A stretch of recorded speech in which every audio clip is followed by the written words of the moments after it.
Wanneer ons so lees in die nuus, wanneer ons op sosiale media kyk, dan sien ons dat mense partykeer wonder, maar waar is ons? Waar is die kerk? Hoekom gebeur daar goed daar buite, maar dit wat binne in die kerk gebeur, sien ons nooit daar buite nie. Partykeer wonder mense en vra mense, maar wat is nou nog die doel van die kerk en die relevantie van die kerk?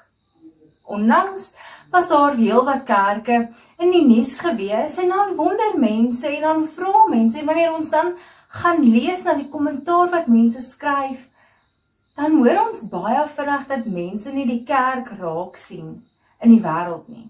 Dat mense wonder, waar is die kerk? Ons lees daarso in 1 Korintiërs 3, waar Paulus skryf vir daardie gemeente in Korinte, dat hulle die kerkgebou van God is, dat hulle die tempel van God is. Maar Paulus sê daar baie ernstig vir hulle in daardie beroep, julle moet mooi dink, want julle is die koninkryk van God wat daar buite in die wêreld is. Weg van julle kerkgebou, julle tempel af, is julle die tempel daar buite, is julle die gebou van God daar buite, is julle die koninkryk van God. Maar geliefdes, ons is nie verantwoordelik om die koninkryk van God te wees nie.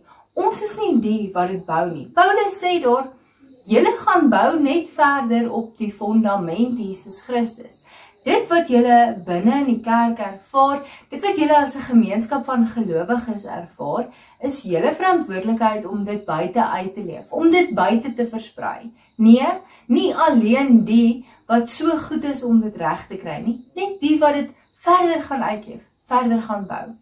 Maar in dieselfde teksgedeelte sê Paulus ook vir die gemeente, vir daardie gelowiges, so nou en dan moet julle julleself afvra, is jy nog op die regte pad? Is hierdie keuses wat jy uitgevoer het, nog ter wille van hierdie fondament Jesus Christus en die uitleef van God se koninkryk? Of is dit ter uitleef van jou eie koninkryk, om jouself te verheerlik en jouself goed te laat lyk? Dit laat my wonder. As die wêreld vra, waar is die kerk? As die wêreld vra, waar is die gelowiges? Dan sê dit soos wat Paulus in daai teksgedeelte sê, ons so 'n bietjie moet selfondersoek doen en vir onsself moet vra, waarmee is jy besig?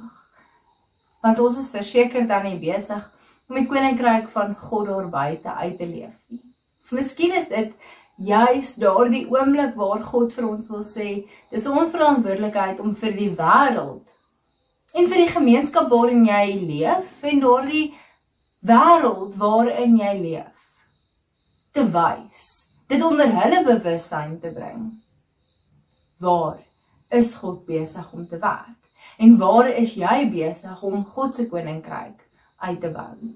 Mag jy herinner word in hierdie week, mag jy raak sien, daar waar die koninkryk van God op Jesus se fondamente reeds gebou is, en dat jy net verder aan dit werk en verder saam bou, maar daardie belangrike herinnering, nie vir jouself en jou koninkryk, maar